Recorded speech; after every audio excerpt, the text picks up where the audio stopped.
Welcome to 360 Tamil. இன்னைக்கு இந்த வீடியோல நம்ம எந்த படத்தோட எக்ஸ்பிளனேஷன் பத்தி பார்க்க போறோம்னா, கன்னட சினிமால இந்த வருஷம் வெளியான கம்ரு 2 அப்படின்ற படத்தை பத்தி தான் பார்க்க போறோம். கம்ரு 2 செக் போஸ்ட் அப்படின்ற மாதிரி ஒரு படம் வந்தது. அந்த படத்தோட சீக்வல் மாதிரி தான் இந்த படத்தை எடுத்திருப்பாங்க. ஆனா அந்த படத்துக்கும் இந்த படத்துக்கும் எந்த ஒரு லிங்கும் கிடையாது. காஞ்சனா 1க்கும் 2க்கும் சம்பந்தம் கிடையாது பாத்தீங்களா? அதே மாதிரி தான் ரெண்டு படத்துக்கும் எந்த ஒரு சம்பந்தமும் கிடையாது. அந்த படத்தை டைரக்ட் பண்ணவரு இந்த படத்தை டைரக்ட் பண்ணிருப்பாரு, அவ்வளவுதான் சம்பந்தம். இந்த படத்துல நம்ம ஹீரோயின் பேயெல்லாம் பத்தி ஆராய்ச்சி பண்றவங்களா இருப்பாங்க. அவங்களோட தங்கச்சி மர்மமான முறையில காணாம போயிருப்பாங்க. வேற ஒரு பக்கம் ஒரு கப்பல காட்டுறாங்க. புதுசா ஒரு வீட்டுக்கு குடி வராங்க. அங்க அமானுஷ்யமா நிறைய விஷயங்கள் நடக்க ஆரம்பிக்குது. இது ரெண்டுத்துக்கும் என்ன சம்பந்தம் அப்படின்றது தான் இந்த படத்தோட மீதி கதையா இருக்கும். ரொம்ப இன்ட்ரெஸ்டிங்கா கொண்டு போயிருப்பாங்க. நீங்க எதிர்பார்க்காத சில திருப்பங்களும் இந்த கதையில இருக்கும். உங்க எல்லாருக்குமே பிடிக்கும் நம்புறேன். எக்ஸ்பிளனேஷனுக்குள்ள போறதுக்கு முன்னாடி இந்த வீடியோக்கு ஒரு லைக்க போடுங்க. அதே மாதிரி ஐப்னு ஒரு ஆப்ஷன் இருக்கும், அதுவும் பண்ணுங்க. உங்களை மாதிரி பாக்குற நிறைய பேர்கிட்ட இந்த வீடியோ கொண்டு போய் சேர்க்கப்படும். சரி, மேற்கொண்டு பேசி டைம் வேஸ்ட் பண்ணாம நம்ம நேரடியா எக்ஸ்பிளனேஷனுக்குள்ள போயிடலாம். படத்தோட ஸ்டார்டிங் சீனே கார்ல ஒரு நபர் வந்துட்டு இருக்கிறத காட்டுறாங்க. இப்போ ஒரு பகுதியில ஒருத்தர் நின்னுட்டு இருக்காரு. இப்ப நின்னுட்டு இருக்க நபரை பார்த்து கார்ல வந்த நபர் இருக்காருல, கமருட்டுக்கு எப்படி போனோம்னு கேக்குறாரு. இந்த வழியா போனோன்ற மாதிரி அந்த நபர் சொல்லிட்டாரு. அந்த மர்ம நபரோட ஃபேஸ நமக்கு காட்டல. இப்ப வழி கேட்டவர் இருக்காருல, சரி ஓகேன்ற மாதிரி கிளம்புறாரு.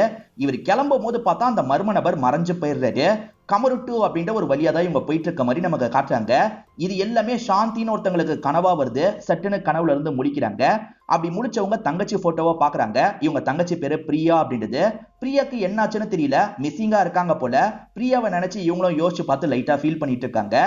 இப்ப சாந்தியை பொறுத்த வரைக்கும் டெல்லியில தான் இருக்காங்க. ஒரு மீட்டிங்ல பேசுறதுக்காக வந்திருக்காங்க.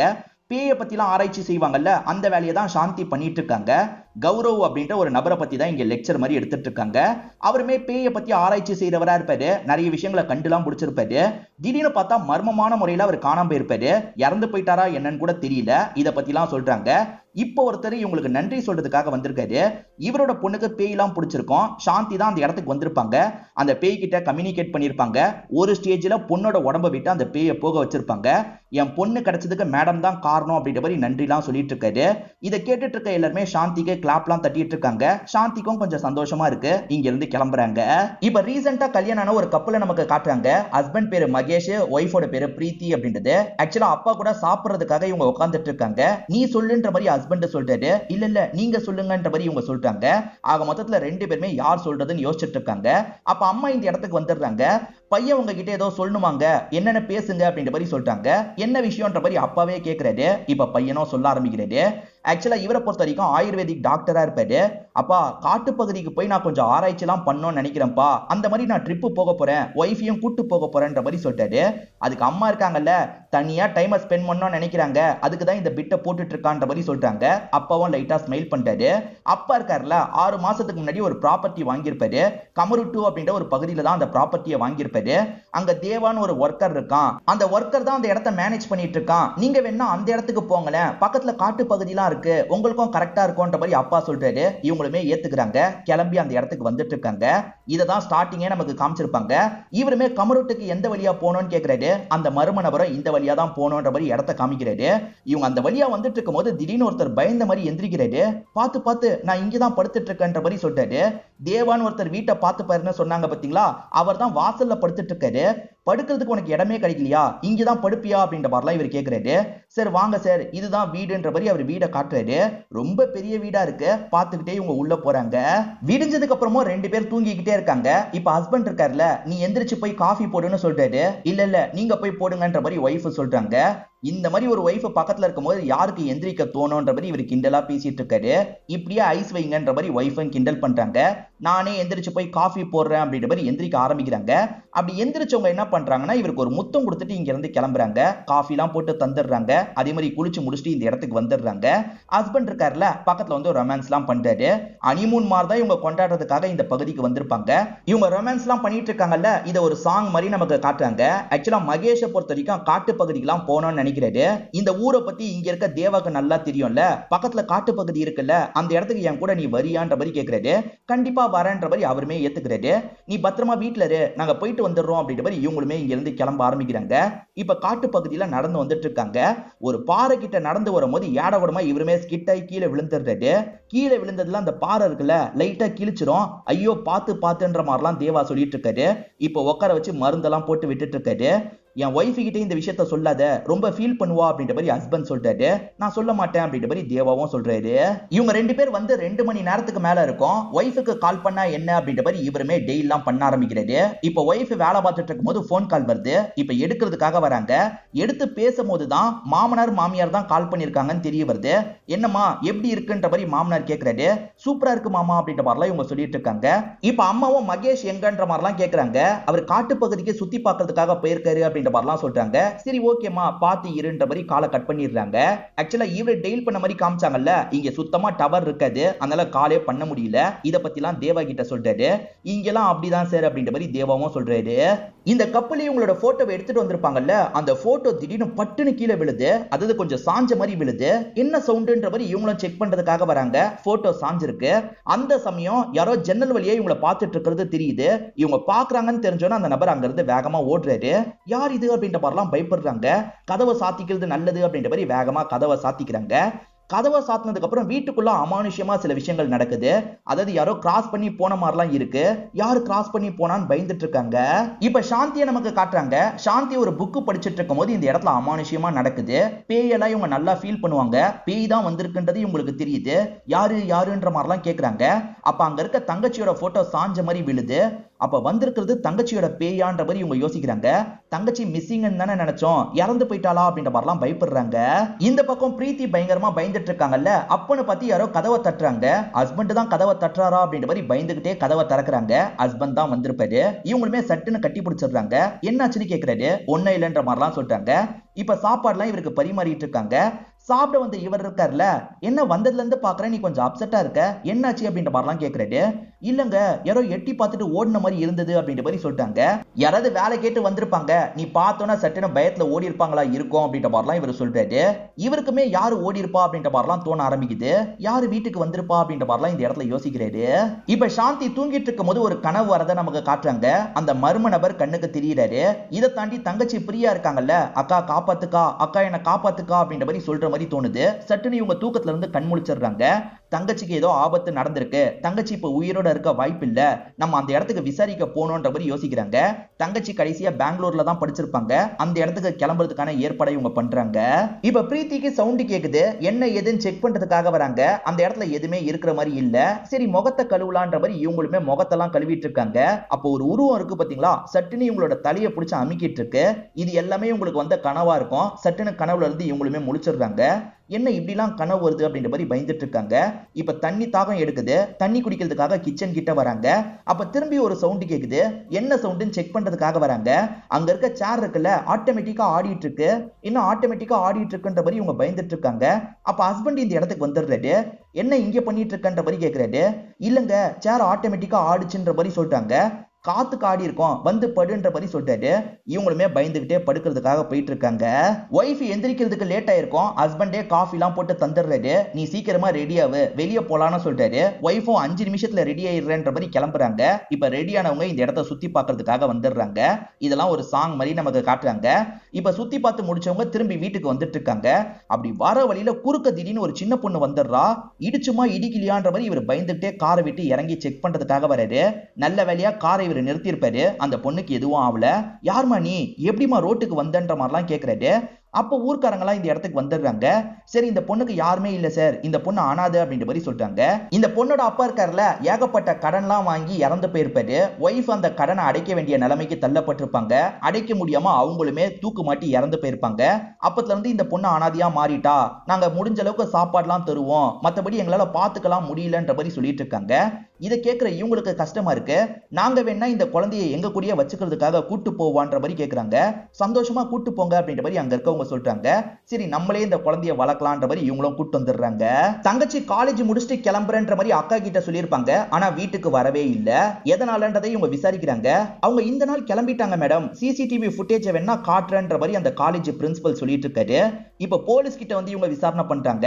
மேடம் உங்க தங்கச்சி காணாம போய் 1 வருஷம் ஆகுது, நாங்களும் விசாரணை பண்ணிட்டு தான் இருக்கோம், ஆனா எதுவுமே கண்டுபிடிக்க முடியலன்ற மாதிரி சொல்றாங்க. என்ன இப்படி சொல்றாங்கன்ற மாதிரி யோசிச்சுக்கிட்டே இவங்க கிளம்புறாங்க. ஒரு சின்ன பொண்ணை வீட்டுக்கு கூட்டு வந்தாங்கல்ல, அந்த பொண்ணு பேரு ஸ்வேதா அப்படின்றது. ஸ்வேதாக்கு பொம்மையை விளையாடுறதுக்கு தரலான்ற மாதிரி யோசிக்கிறாங்க. அப்ப ஆட்டோமேட்டிக்கா ஒரு பொம்மை கட்டிலுக்கு வந்து விழுது. இவங்களுமே அந்த பொம்மையை எடுத்துட்டு போலாமான்னு யோசிக்கிறாங்க. இது கொஞ்சம் அழுக்கா இருக்கு, நம்ம வேற பொம்மை எடுத்துக்கலான்ற மாதிரி ஒரு பாக்ஸை பாக்குறாங்க. அந்த பாக்ஸை எடுக்கிறதுக்கு கஷ்டப்படுறாங்க. திடீர்னு பார்த்தா பாக்ஸ்ல இருக்க எல்லா பொம்மையும் கீழே கொட்டிருது. அச்சச்சோ, கீழே கொட்டிருச்சு அப்படின்ற மாதிரி யோசிச்சுட்டு இருக்காங்க. அப்பன்னு பார்த்தா ஹஸ்பண்ட் இருக்காருல, துண்டு வேணும்ன்ற மாதிரி கேட்கிறாரு. ஹஸ்பண்டுக்கு துண்டு எடுத்து தரலான்ற மாதிரி இவங்களுமே அந்த இடத்துக்கு போறாங்க. அவர் ரொமான்ஸ்லாம் பண்றதுக்கு ட்ரை பண்ணிட்டாரு. விடுங்க விடுங்கன்ற மாதிரி இவங்களும் இந்த இடத்துக்கு வராங்க. பாக்ஸ் கீழே தானே விழுந்தது, ஆனா இப்ப பார்த்தா பாக்ஸ் திரும்பி அந்த பீரோ மேல இருக்கு. இது எப்படிடா பாசிபிள் அப்படின்ற மாதிரிலாம் ஷாக் ஆயிட்டு இருக்காங்க. இப்ப அந்த பொம்மையை எடுத்துட்டு போலான்னு அந்த பொம்மையை எடுக்கிறதுக்காக வராங்க. அப்பன்னு பார்த்தா அந்த சின்ன பொண்ணு கத்துற மாதிரி சவுண்ட் கேக்குது. வாசல் கிட்ட ஒரு நபரை பார்த்து தான் இந்த சின்ன பொண்ணு ஸ்வேதா கத்தி இருப்பா. முதல்ல மகேஷ் தான் இந்த இடத்துக்கு வராரு. ஒய்ஃப் பார்த்ததும் இந்த நபரை தான் போல, இவனை பிடிக்கணும்ன்ற மாதிரி வெறித்தனமா துரத்திட்டு ஓடிட்டு இருக்காரு. அவனும் தப்பிச்சிடணும் அப்படின்ற மாதிரிலாம் ட்ரை பண்றான். ஆனா இவர் லாக் பண்ணி பிடிச்சிடுறாரு. எதுக்காகடா என் வீட்டுக்கு வந்தன்ற மாதிரிலாம் கேட்டுட்டு இருக்காரு. அந்த சின்ன பொண்ணு கிட்ட என்னடா பண்ணன்ற மாதிரியும் கேட்கிறாரு. அப்பதான் மணின்னு ஒருத்தர் அந்த வழியா சைக்கிள்ல வந்துட்டு இருக்காரு. என்ன பிரச்சனை, விடுங்க விடுங்கன்ற மாதிரிலாம் தடுத்துட்டு இருக்காரு. என்னடா உனக்கு வேணும்ன்ற மாதிரி இந்த நபரை பார்த்து கேட்கிறாரு. இந்த நபரோட பேரு செல்வா அப்படின்றது. செல்வாவோட குழந்தை நோய்வாய்ப்பட்டு இறந்து போயிருக்கோம். யார் வீட்டுல குழந்தை இருந்தாலும் இப்படிதான் எட்டி பார்ப்பாரு. நான் அப்படிதான் பார்த்தேன்ற மாதிரி செல்வா சொல்றாரு. அதுக்காக அடுத்தவங்க வீட்டுக்குள்ள நுழைஞ்சு பாப்பியா, இங்க இருந்து போடான்ற மாதிரி மணியும் அனுப்பி வர்றாரு. அதுக்கப்புறம் இங்க இருக்கிற மகேஷை பார்த்த மாதிரி பேச ஆரம்பிக்கிறாரு. நீங்க எந்த வீட்டை சேர்ந்தவர்னு கேட்கும்போது இந்த வீட்டுக்கு தான் குடி வந்திருக்கேன், என்னோட அப்பா தான் வாங்கியிருக்காருன்னு சொல்லிட்டாரு. ஓஹோ, உங்க அப்பா தான் வாங்கினாரா, சரி சரி அப்படின்ற மாதிரி மணியும் பேசிட்டு இருக்காரு. என் வீடு பக்கத்துல தான் இருக்கு, எந்த எமர்ஜென்சினால என்ன கூப்பிடுங்க நீங்க அப்படின்ற மாதிரி சொல்லிட்டாரு. சரின்ற மாதிரி இவரும் கேட்டு வச்சுக்கிறாரு. தங்கச்சி பிரியா யாரு கூட எல்லாம் க்ளோஸா பழகனா அப்படின்ற மாதிரி இந்த இடத்துல அக்கா விசாரணை பண்ணிட்டு இருக்காங்க. ஃப்ரெண்ட்ஸுங்களுமே தெரிஞ்சதை சொல்லிட்டு இருக்காங்க. ஆனா தங்கச்சி எங்க போனான்றது இவங்களுக்கு தெரிய மாட்டேங்குது. திடீர்னு பார்த்தா இவங்க கையை யாரோ கண்ட்ரோல் பண்ற மாதிரி இருக்கு. ஒரு போட்டோல ஒருத்தரை திரும்ப திரும்ப மார்க் பண்ற மாதிரி இருக்கு. மார்க் பண்ண நபரோட பேர் என்னன்ற மாதிரி விசாரிக்கிறாங்க. இவன் பேரு சங்கர், உங்க தங்கச்சிக்கு இவன் கொஞ்சம் க்ளோஸ், இவன் எந்த ஊரை சேர்ந்தவன் தெரியுமா அப்படின்ற மாதிரி சாந்தி கேக்குறாங்க. கமருட்டு அப்படின்ற ஒரு கிராமத்தை சேர்ந்தவன் அப்படின்ற மாதிரி சொல்றாங்க. கமருட்டுவா, இத போலீஸ் சொன்னாரே அப்படின்ற மாதிரி இவங்க யோசிக்கிறாங்க. இப்ப போலீஸ் கிட்ட அதை பத்தி பேசுறதுக்காக வராங்க. ஆக்சுவலா தங்கச்சியை போனை வச்சு ட்ரேஸ் பண்ணாங்க பாத்தீங்களா, அப்படி ட்ரேஸ் பண்ணும்போது கமருட்டுன்ற பகுதிக்கு போயிருக்காங்கன்றது தெரிய வந்திருக்கும். சோ அந்த இடத்துல இருக்க ஃப்ரெண்டை பாக்குறதுக்கு தான் போயிருக்க வாய்ப்பு இருக்குன்னு விசாரிச்சிருப்பாங்க. அந்த சங்கரை பத்தி விசாரிக்கிறதுக்காக போனாங்கல்ல, அப்பதான் சங்கரும் அவரோட கர்ப்பிணி மனைவியும் காணாம போயிருக்கிறது தெரிய வந்திருக்கும். உங்க தங்கச்சி மிஸ் ஆகுற மாதிரியே அவங்க ரெண்டு பேருமே மிஸ் ஆகுறாங்கன்ற மாதிரி இந்த போலீஸ் சொல்றாரு. இதுல ஏதோ மர்மம் இருக்கு, நம்ம கண்டுபிடிக்கணும்னு கிளம்புறாங்க. இந்த வீட்டுல அமானுஷ்யமா நடந்தது இல்ல, அதெல்லாம் பார்த்து பிரீத்தி பயத்துல இருக்காங்க. நம்ம திரும்பி நம்ம வீட்டுக்கே போயிடலான்ற மாதிரி சொல்றாங்க. நீ நினைக்கிற மாதிரிலாம் எதுவும் இல்லன்ற மாதிரி இவர் ஆறுதல் சொல்றாரு. இப்ப அந்த ஸ்வேதான்ற சின்ன பொண்ணை நமக்கு காட்டுறாங்க. அந்த சின்ன பொண்ணுக்கு வித்தியாசமா சவுண்ட் கேக்குது. செக் பண்ணலான்னு பார்த்துட்டு இருக்கா. திடீர்னு ஒரு உருவம் இருக்குல்ல, அந்த பொண்ணோட காலை பிடிச்சி இழுக்குது. இந்த பொண்ணுமே பயத்துல கத்தலாம் ஆரம்பிக்கிறா. இப்ப படுத்துட்டு இருக்க மகேஷ் ஒய்ஃப் கூட ஒன்னா இருந்தா என்னன்ற மாதிரி மேல கையை போடுறாரு. ஆனா ஒய்ஃப் வேணான்ற மாதிரி கையை எடுத்து விடுறாங்க. சரி திரும்பி படுக்கலான்ற மாதிரி இவரும் திரும்பி படுக்கிறாரு. அப்பதான் பாத்ரூம் கதவை திறந்துட்டு ஒய்ஃப் வராங்க. இவன் என்ன இந்த பக்கத்துல இருந்து வரான்ற மாதிரி இவர் ஷாக்கிங்கா பாக்குறாரு. என்ன அப்படி பாக்குறீங்கன்னு ஒய்ஃப் கேக்குறாங்க. ஒண்ணு இல்லன்ற மாதிரி இவரும் சொல்லிட்டாரு. ஒய்ஃப் சொன்ன மாதிரி இந்த வீட்டுல ஏதோ இருக்குன்றது இவருக்குமே நல்லா புரிஞ்சிருது. இப்ப சாந்தி இந்த ஊருக்கு தான் வந்துட்டு இருக்காங்க. அப்ப கமருட்டு அப்படின்ற அந்த மயில் கல்ல பாக்குறாங்க. இந்த கல்லு தானே நம்ம கனவுல வந்தது அப்படின்ற மாதிரிலாம் யோசிச்சுட்டு இருக்காங்க. நீ போப்பான்ற மாதிரி வண்டி ஓட்டுறவர்கிட்ட சொல்றாங்க. இப்ப காலையில சமயம் போட்டோ திரும்பி சாஞ்சிருக்கு. இந்த போட்டோவை ஆணில அடிச்சு மாட்டணும்ன்ற மாதிரி யோசிக்கிறாங்க. இப்ப மகேஷ் இருக்காருல்ல, அந்த சின்ன பொண்ணை பாக்கலான்ற மாதிரி அந்த சின்ன பொண்ணு இருந்த ரூம் வராரு. அந்த பொண்ணு கீழே விழுந்திருக்கா. பேய் இழுத்து கீழே தெளிச்சு பாத்தீங்களா, அதனால கீழே விழுந்திருக்கா போல. பெட்ல படுக்க வைக்கலான்னு இவர் படுக்க வச்சிருக்காரு. ஒய்ஃப் ஆணி அடிச்சிட்டு இருக்கிறத பாக்குறாரு. பார்த்து ஆணி அடின்ற மாதிரிலாம் சொல்லிட்டு இருக்காரு. அப்பதான் கார் வர மாதிரி சவுண்ட் கேக்குது. செக் பண்றதுக்காக வெளியே வராரு. ஆக்சுவலா சாந்தி டீமோட தான் இந்த இடத்துக்கு வந்திருக்காங்க. நீங்க யாரு என்னன்ற மாதிரிலாம் கேக்குறாரு. என் தங்கச்சி பேரு பிரியா, இங்க சங்கர்னு ஒருத்தர் குடியிருந்திருக்காரு, அவரை பாக்குறதுக்கு தான் தங்கச்சி கடைசியா வந்திருக்கான்ற மாதிரிலாம் சொல்லிட்டு இருக்காங்க. அப்பன்னு பார்த்து உள்ள ஒய்ஃப் இருக்காங்கல்ல, தடுக்கி விழுந்துடுறாங்க. என்னாச்சுன்னு இவர் கேக்குறாரு. யாரோ தள்ளி விட்ட மாதிரி இருந்ததுன்ற மாதிரி சொல்றாங்க. அப்ப சாந்தியும் இந்த இடத்துக்கு வந்துடுறாங்க. வந்த சாந்தி இருக்காங்கல்ல, இந்த இடத்துல ஏதோ பிரச்சனை இருக்கு, அதை பத்தி நான் விசாரிக்கிறதுக்காக தான் வந்திருக்கன்ற மாதிரிலாம் சொல்றாங்க. என்ன சொல்றீங்கன்ற மாதிரி இவங்களும் பயந்த மாதிரி கேக்குறாங்க. இவங்களுமே பேய் இருக்கிற மாதிரி ஃபீல் பண்ணாங்கல்ல, செக் பண்ணுங்கன்ற மாதிரி சொல்றாங்க. இப்ப சாந்தியும் டீமும் சேர்ந்த மாதிரி ஒவ்வொரு இடமா செக் பண்ணிட்டு இருக்காங்க. அப்படி செக் பண்ணும்போது இந்த வீட்டுல பேய் இருக்கிறது கன்ஃபார்ம் ஆயிருது. ஏன்னா இவங்க கையில இருக்க டிவைஸ் இருக்கு பாத்தீங்களா, மூலம் ஆயிட்டு இருக்கு. சோ பேய் இருக்குன்றத கன்ஃபார்ம் பண்ணிடுறாங்க. என் தங்கச்சியுமே இறந்து போயிட்டான்னு நினைக்கிறேன். இதுக்கு முன்னாடி இந்த வீட்டுல சங்கர் அவரோட ஒய்ஃப் இருந்திருக்காங்க, அவங்களும் காணோம், என்னோட தங்கச்சியும் காணோம். இதுக்கு பின்னாடி என்ன மர்மம் இருக்குன்றத கண்டுபிடிக்கணும், இத பத்தி விசாரிக்கிறதுக்காக தான் வந்திருக்கன்ற மாதிரி சொல்லிட்டாங்க. இப்ப இவருமே தேவா கிட்ட இந்த வீட்டுல இதுக்கு முன்னாடி யார் இருந்தான்னு கேக்குறாரு. அத பத்தி எனக்கு தெரியாது, நான் 6 மாசமா தான் இங்க இருக்கேன்ற மாதிரி தேவா சொல்றாரு. இதனால அப்பா கிட்டயே கேட்கலான்ற மாதிரி இவர் இருக்காருல, அப்பாக்கு கால் பண்ணி பேசுறாரு. யார்கிட்ட இருந்துப்பா இந்த ப்ராப்பர்ட்டியை வாங்குனீங்கன்னு கேக்குறாரு. அப்பா இருக்காருல, அங்க பற்றுன்னு ஒருத்தர் இருக்காரு, அவர்கிட்ட இருந்து தான் வாங்கினேன், கொஞ்சம் கம்மி ரேட்டுக்கு வந்தது, அதனால தான் வாங்கி போட்டேன்னு சொல்றாரு. இப்ப இவருமே பற்றுவை பாக்குறதுக்காக வந்துடுறாரு.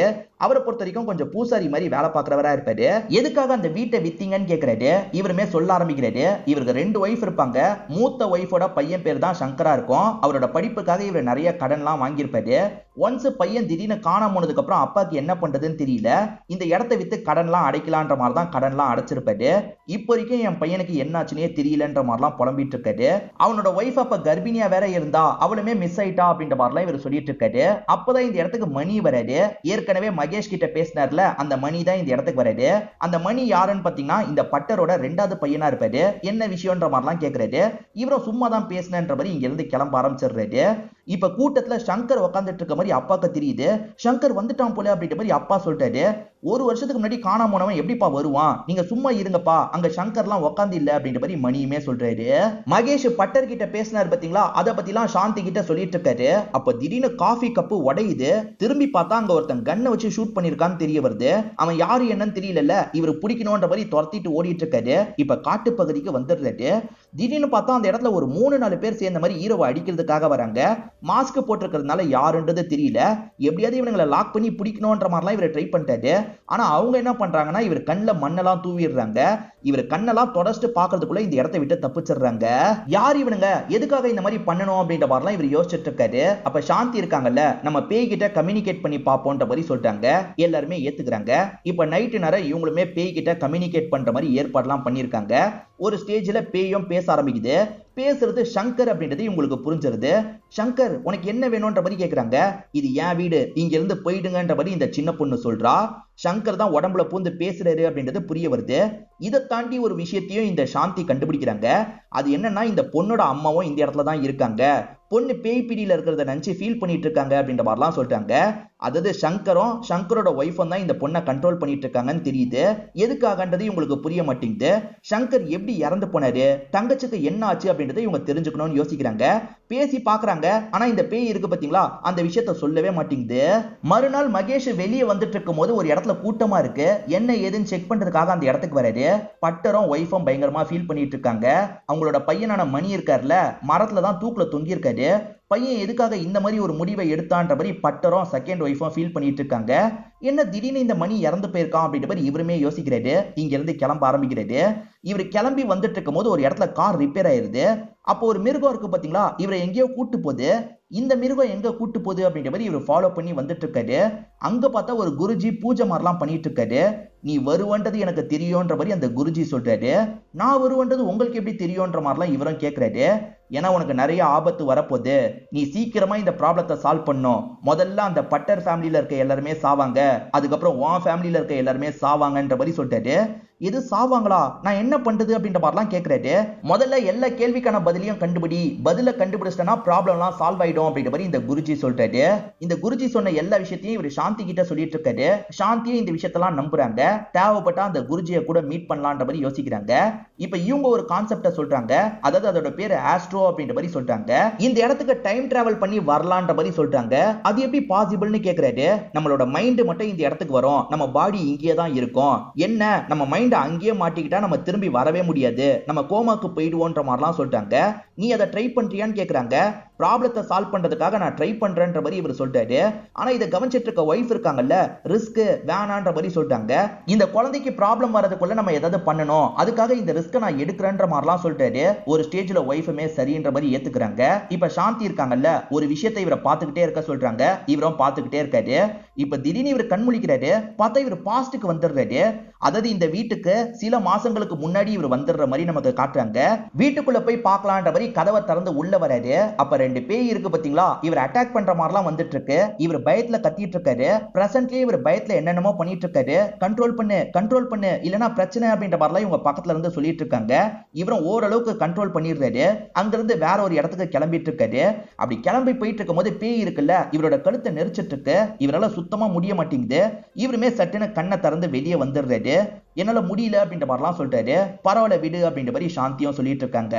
இந்த மகேஷ் ஒரு குருஜியை பார்த்தாருல, அவரை பார்த்து பேசலான்ற மாதிரி சாந்தியும் யோசிக்கிறாங்க. இப்ப அந்த குருஜி கிட்ட இத பத்திலாம் சொல்லிட்டு இருக்காங்க. குருஜி என்ன சொல்றாருன்னா, இந்த நாள் இந்த விஷயத்த பண்ணு, கண்டிப்பா ஒர்க் அவுட் ஆகும் அப்படின்ற மாதிரி சொல்றாரு. இவங்களுமே சரின்ற மாதிரி ஏத்துக்கிறாங்க. இந்த குருஜியை பொறுத்த வரைக்கும் பட்டர் ஃபேமிலிக்கு முதல்ல ஆபத்து, அதுக்கப்புறம் உன் ஃபேமிலிக்கு ஆபத்துன்னு சொன்னார்ல, பட்டர் ஃபேமிலியை எச்சரிக்கைப்படுத்தணும் அப்படின்ற மாதிரி இவருமே அந்த பட்டரை பார்க்கறதுக்காக வீட்டுக்கு வராரு. அந்த பட்டர் ஃபர்ஸ்ட் ஒய்ஃபோட போட்டோவை தொட்டு பார்த்து ஃபீல் பண்ணிட்டு இருக்காரு. என் பையனை என் கையாலேயே கொல்ல வேண்டியதாயிருச்சு அப்படின்ற மாதிரிலாம் சொல்லிட்டு இருக்காரு. எது பையனை இவர் கையால கொன்னாரா அப்படின்ற மாதிரி யோசிச்சுக்கிட்டே இவரும் உள்ள வந்துடுறாரு. அப்போ உங்க பையன் சங்கரை நீங்க தான் கொலை பண்ணீங்களா அப்படின்ற மாதிரி கேட்கிறாரு. சங்கரை நான் கொலை பண்ணல, என் பையன் மணியை நான் கொலை பண்ணிட்டேன்ற மாதிரி சொல்லிட்டாரு. நான் வேணும்ட்டே பண்ணலன்ற மாதிரி நடந்த விஷயத்த சொல்ல ஆரம்பிக்கிறாரு. இப்பதான் என்ன நடந்தது அப்படின்றத விஷுவலா காட்டுறாங்க. அந்த மணிக்கு அப்பாவை சுத்தமா பிடிக்கவே பிடிக்காது. இந்த மணி ரெண்டாவது தாரத்தோட பையனா இருப்பான். அந்த மூத்த பையனை மட்டும் இவர் நிறைய செலவு பண்ணி படிக்க வச்சிருப்பாரு. மணியை படிக்க வச்சிருக்க மாட்டாரு. அதனால அப்பாவை ஸ்டார்டிங்ல இருந்தே சுத்தமா பிடிக்காது. சங்கருக்கு மட்டும் அவ்வளவு பண்ணாரு, எனக்கு எதுவுமே பண்ணலன்ற மாதிரிலாம் இவன் புலம்பிட்டு இருக்கான். என்ன புலம்பிட்டு இருக்கன்ற மாதிரி அம்மா கேக்குறாங்க. அம்மா கிட்டயே இவன் சில விஷயங்கள் எல்லாம் சொல்லிட்டு இருக்கான். அந்த சங்கர் இருந்த வரைக்கும் அந்த வீட்டை அவனுக்கு தான் தந்து வச்சாரு. அவன் சந்தோஷமா இருந்தான். இப்ப அவன் தான் போய் சேர்ந்துட்டான்ல, அந்த வீட்டை எனக்கு தந்திருக்கலாம்ல, எதுக்காகமா அந்த வீட்டை வேக வேகமா வித்தாரு? இவருக்கு பணம்லாம் பிரச்சனையே கிடையாது, அந்த வீட்டை எனக்கு தரக்கூடாதுன்றதுக்காக தான் வேக வேகமா வித்துட்டாரு அப்படின்ற மாதிரிலாம் மணி சொல்லிட்டு இருக்கான். என்னதான் இவர் வித்துட்டாலும் சரி, அது எனக்கான வீடுமா, அந்த வீட்டை நான் யாருக்கும் விட்டு தர மாட்டேன்ற மாதிரிலாம் சொல்றான். என்னடா பேசிட்டு இருக்க, அங்கதான் வேற ஒரு ஃபேமிலி குடி வந்துட்டாங்கல்ல அப்படின்ற மாதிரி அம்மா சொல்றாங்க. குடி வந்தா என்ன, அவங்க கதையை முடிச்சா நான் அந்த வீட்டுக்கு போயிடலாம்ல அப்படின்ற மாதிரிலாம் சொல்றான். இப்பதான் ஒரு விஷயத்தை ரிவீல் பண்றாங்க. ஆக்சுவலா ஒருத்தன் கன்னை வச்சு ஷூட் பண்ணிட்டு ஓடினான் பாத்தீங்களா, அந்த பிளான் எல்லாமே மணி போட்டு தான் நடந்திருக்கும். மணி தான் மாஸ்க் போட்டு வந்தவர் அப்படின்றத நமக்கு ரிவீல் பண்றாங்க. மொத வாட்டி ஒய்ஃபை வீட்டை விட்டு யாரோ ஓடி போனதை பார்த்தாங்கல்ல, இந்த மணி தான் ஓடி போயிருப்பாரு. ஹீரோ செல்வான்னு ஒருத்தனை துரத்திட்டு ஓடும் போது செல்வா தான் இதை பண்ணிருக்க வாய்ப்பு இருக்குன்னு நம்மள நம்ப வச்சிருப்பாங்க. ஆனா மொத வாட்டி வந்தது மணின்றது இப்பதான் நமக்கு தெரிய வருது. மணியை பொறுத்த வரைக்கும் அப்பாவோட சொத்து எல்லாமே இவருக்கு வேணும்ன்ற மாதிரி யோசிக்கிறாரு. அதுக்கு அந்த மனுஷனை சாவடிக்க கூட நான் ரெடியா இருக்கமான்ற மாதிரிலாம் சொல்லிட்டாரு. அவசரப்பட்டு நீ சாவடிக்காத, நானே பண்றேன்ற மாதிரி அம்மா சொல்றாங்க. இவங்க செகண்ட் ஒய்ஃப்ல, அதனால தான் இந்த மாதிரி சொல்லிட்டு இருக்காங்க. இது எல்லாத்தையுமே அந்த பட்டர் கவனிச்சிடுறாரு. நம்மள சாவடிக்க போறாங்களான்ற மாதிரி பயப்படுறாரு. தெரியாதனமா சவுண்டை எழுப்பிடுறாரு. இதனால பையன் வேகமா அப்பாக்கு பக்கத்துல வந்துடுறான். எதுக்காகடா இந்த மாதிரிலாம் பேசிட்டு இருந்த, என்ன சாவடிச்சிருவியா அப்படின்ற மாதிரி அப்பா கோபமா கேட்கிறாரு. நீ உருப்படாதவன்டா அப்படின்ற மாதிரி திட்டுறாரு. என்னைய திட்டுற அப்படின்ற மாதிரி அந்த பையன் இருக்கான் பாத்தீங்களா, சட்டுன்னு கழுத்தை நெரிக்க ஆரம்பிக்கிறான். கழுத்தை நெரிச்சு அப்பாவை சாவடிச்சிடலாம் நினைக்கிறான். ஆனா இவருமே தடுத்து சண்டை போடுறாரு. பதிலுக்கு இவரு கழுத்தை நெரிக்கிறாரு. இவரு தப்பிக்கிறதுக்காக தான் கழுத்தை நெரிப்பாரு. கொஞ்சம் ஃபோர்ஸா நெரிச்சிடுறாரு. இவர் நெரிச்ச நெறியில அந்த பையன் இறந்தே போயிடுறான். பையன் கிட்ட அசைவு இல்லைன்னு தெரிஞ்சோன்னதான் இவர் பயப்பட ஆரம்பிக்கிறாரு. அச்சச்சோ, நம்ம பையனை நம்மளே சாவடிச்சிட்டுமே அப்படின்ற மாதிரிலாம் பயப்படுறாரு. இத பத்தி இவரோட செகண்ட் ஒய்ஃப் கிட்ட சொல்றாரு. இவர் கொன்னது வெளியே தெரிஞ்சா இவருக்கு பிரச்சனை இல்ல, அதனால தூக்கு மாட்டிக்கிட்டான்ற மாதிரி நம்ப வச்சிடலான்ற மாதிரி இவர் தான் மரத்துல தொங்கவே விட்டுருப்பாரு. இதுதான் நடந்தது அப்படின்ற மாதிரிலாம் சொல்லிட்டு இருக்காரு. அப்ப சங்கரை நீங்க எதுவுமே பண்ணலையான்ற மாதிரி மகேஷ் கேட்கிறாரு. சங்கரை நான் எதுவுமே பண்ணலன்ற மாதிரி இவரும் சொல்லிட்டாரு. ஆனா சங்கரோட ஆன்மானால உங்களுக்கு பிரச்சனை வரப்போது போல, உங்களுக்கு எச்சரிக்கை பண்றதுக்காக தான் நான் இந்த இடத்துக்கு வந்தேன். நீங்களும் உங்களோட செகண்ட் ஒய்ஃபும் சேஃபா இருக்கணும்ன்ற மாதிரி சொல்லிட்டு இருக்காரு. அப்பன்னு பார்த்து செகண்ட் ஒய்ஃப் ரூம்ல இருந்து கத்துற மாதிரி சவுண்ட் கேக்குது. என்ன ஏதுன்னு செக் பண்றதுக்காக இவங்களுமே ரூம் கிட்ட வராங்க. இவங்க வந்து பாக்குறதுக்குள்ள அந்த ஒய்ஃப் இறந்து போயிடுறாங்க. பேய் தான் சாவடிச்சிருக்கு அப்படின்றது இவங்களுக்கு தெரிஞ்சிருது. உங்க பையன் சங்கருக்கும் உங்க மருமகளுக்கும் என்ன நடந்தது அப்படின்றத தெரிஞ்சுக்கணும், அதுக்கு நீங்க அந்த வீட்டுக்கு வரணும் வாங்கன்ற மாதிரி மகேஷும் கூட்டு வந்துடுறாரு. ரொம்ப நாள் கழிச்சு இந்த வீட்டுக்கு வராருல, ஒவ்வொரு இடமா பொறுமையா பாத்துக்கிட்டே வந்துட்டு இருக்காரு. குறிப்பா சாந்தி தான் கூட்டு வர சொல்லியிருப்பாங்க. அதனால தான் மகேஷ் கூட்டு வந்திருப்பாரு. உங்க பையன் கிட்ட நம்ம கம்யூனிகேட் பண்றதுக்கு ட்ரை பண்ண போறோம், நீங்களும் அதுக்கு ஹெல்ப் பண்ணணும்ன்ற மாதிரி சொல்றாங்க. கண்டிப்பா ஹெல்ப் பண்றேன் அப்படின்ற மாதிரி இவர் ஏத்துக்கிறாரு. இப்ப எல்லாருமே பூஜை பண்ற மாதிரிலாம் உட்காந்துட்டு இருக்காங்க. இந்த வாட்டி நான் டிராவல் பண்ண போறேன் அப்படின்ற மாதிரி சாந்தி சொல்றாங்க. எல்லாருமே சரின்ற மாதிரிலாம் ஏத்துக்கிறாங்க. இப்ப சாந்தி உடம்புக்குள்ள இருக்க ஆன்மா வெளியே வந்துருது. அதாவது சப்கான்சியஸ் மைண்ட் மட்டும் டிராவல் பண்ற மாதிரி காட்டுறாங்க. இவங்க வீட்டை விட்டு வெளியே வராங்க. அந்த இடத்துல பார்த்தா ஸ்வேதாவோட உண்மையான அம்மா இருக்காங்க. அந்த உண்மையான அம்மா இருக்காங்கல்ல, என் பொண்ணு பேய்கிட்ட மாட்டிட்டு இருக்கா, எப்படியாவது காப்பாத்துங்க அப்படின்ற மாதிரிலாம் கெஞ்சி கேட்டுட்டு இருக்காங்க. கவலைப்படாதீங்க, நான் பாத்துக்கிறேன், பேய் எங்கன்னு கேக்குறாங்க. அந்த அம்மாவும் இடத்த காட்டுறாங்க. இவங்க உள்ள போலான்னு நினைக்கிறதுக்குள்ள கார் வர மாதிரி சவுண்ட் கேக்குது. யார் வரான்ற மாதிரி இவங்க பார்த்துட்டு இருக்காங்க. பார்த்தா இவங்க தங்கச்சி பிரியா தான் வந்துட்டு இருக்கா. பிரியா எதுக்காக வந்துட்டு இருக்கான்றது இப்பதான் தெரிய வருது. ஆக்சுவலா பிரியா வந்து காலையில ஏர்போர்ட்டுக்கு போய் ஃபிளைட்டை பிடிக்கணும், நான் ஃபிளைட்டை பிடிச்சு வந்துருவேன்ற மாதிரி அக்காக்கு கால் பண்ணிலாம் சொல்லியிருப்பா. அதுக்கு நடுவுல சங்கர் கிட்ட இருந்து கால் வந்திருக்கும், இங்கதான் என் வீடு இருக்கு வந்து பார்த்துட்டு போயேன் அப்படின்ற மாதிரி சங்கர் சொல்லியிருப்பாரு. அதனால தான்க்கா வீட்டுக்கு வந்தன்ற மாதிரிலாம் சொல்லிட்டு இருக்கா. அப்படி வந்த எனக்குன்ற மாதிரி இவ தடுமாறிட்டு இருக்கா. என்னாச்சு அப்படின்ற மாதிரி அக்கா கேக்குறாங்க. அதுக்கு தங்கச்சி வாயை திறந்து பதில சொல்ல மாட்டா. இப்ப வீட்டை நோக்கி நடக்க ஆரம்பிக்கிறா. தங்கச்சி எதுக்கு வீட்டுக்குள்ள போறா, நம்மளும் வீட்டுக்குள்ள போலாம் அப்படின்ற மாதிரி இவங்களுமே வீட்டுக்குள்ள வந்துடுறாங்க. அப்படி வீட்டுக்குள்ள வந்து பார்க்கும்போது சேர் ஆடிட்டு இருக்கு. ஒருத்தர் சேர்ல சாஞ்ச மாதிரி தான் ஆடிட்டு இருக்காரு. யாருன்னு பார்த்தா அந்த சங்கர் தான் ஆடிட்டு இருக்காரு. ஒருவேளை சங்கர் தான் தங்கச்சியை சாவடிச்சிட்டானா அப்படின்ற மாதிரிலாம் இவங்க யோசிக்கிறாங்க. சங்கர் நீ தானே என்னோட தங்கச்சியை சாவடிச்சன்ற மாதிரிலாம் கேட்கறாங்க. இல்ல நான் சாவடிக்கலன்ற மாதிரி இந்த சங்கர் சொல்லிட்டு இருக்காரு. இப்பதான் என்ன நடந்தது அப்படின்றத நமக்கு காட்ட ஆரம்பிக்கிறாங்க. ஆக்சுவலா சங்கர் கிட்ட இவங்க பேசிட்டு இருக்கும் போதே யாரோ காலிங் பெல் அடிக்கிறாங்க. கதவை திறந்து பார்த்தா அந்த மணி தான் இந்த இடத்துக்கு வந்திருக்காரு. அண்ணனுக்கும் தம்பிக்கும் பெருசா செட் ஆகாது. அப்ப எப்ப பாரு உனக்கு தான் எல்லாத்தையும் பண்றாரு, எனக்கு எதுவுமே பண்ண மாட்டாரு அப்படின்ற மாதிரிலாம் மணி புலம்பிட்டு இருக்கான். சரி விடுடா சரியாயிடும்ன்ற மாதிரி அண்ணா ஆறுதல் சொல்லிட்டாரு. ஆறுதல்லாம் எனக்கு தேவையில்லை, இந்த வீட்டை எனக்கு தந்துருன்ற மாதிரி சொல்றான்.